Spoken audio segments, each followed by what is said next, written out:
নমস্কার বন্ধুরা, আশা করি তোমরা প্রত্যেকেই ভালো আছো এবং সকলে সুস্থ আছো। তোমরা ভালো থাকো। অলরেডি এক্সামের নতুন সেশন শুরু হতে চলেছে, যেহেতু নতুন সরকার রয়েছে। ইতিমধ্যেই 14 তারিখ, আজকে যখন ভিডিওটা করছি মনে করো তার থেকে আর মাত্র 48 ঘন্টা বা 72 ঘন্টার মধ্যেই কিন্তু পরীক্ষাটা, রবিবার দিন। অনেকেই অ্যাডমিট কার্ড পেয়ে গেছো এবং অনেকে যারা তোলোনি লাস্ট মুহূর্তে তুলে নাও আজকে, পাশাপাশি পরীক্ষাটার জন্য প্রিপারেশান নেবে। আর আমাদের অনেকের ক্ষেত্রেই কিন্তু অলরেডি সেটা হাতের বাইরে, ইচ্ছা থাকলেও সুযোগ নেই। এখন নতুন প্রসেসে 5 বছর এক্সটেনশানে দেখা যাক কী দাঁড়ায়।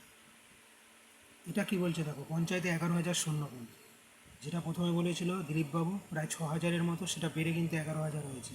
বিজ্ঞপ্তি শিগগিরই আসতে চলেছে, যদিও বা কিন্তু এটা আগে টিএমসি সরকারের টাইমে এর অলরেডি 2 বছর আগে রেজিস্ট্রেশন হয়ে গেছে। 24-এ যখন অলরেডি একটা তোমরা লোকসভার ভোট দিয়েছো, সেই মুহূর্তে কিন্তু রেজিস্ট্রেশনটা চলছিল।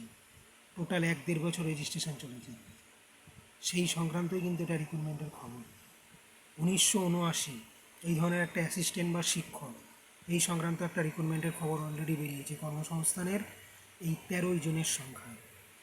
পাশাপাশি আইটিআইয়ের যে সার্টিফিকেট কোর্সগুলো হয়, বিভিন্ন ধরনের টেস্ট সংক্রান্ত, তার ফর্মটা অলরেডি বেরোতে চলেছে। এই সংক্রান্ত একটা খবর ওরা দিয়েছে।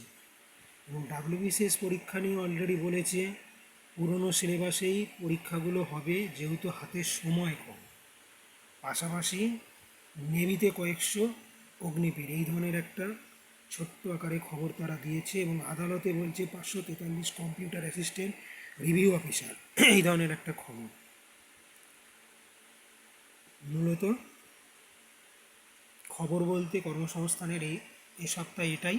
আশা করি তোমরা চ্যানেলটা দেখবে, লাইক করবে, সাবস্ক্রাইব করবে এবং নিজস্ব মতামত ওপিনিয়ন জানাতে ভুলবে না। সকলকে ধন্যবাদ।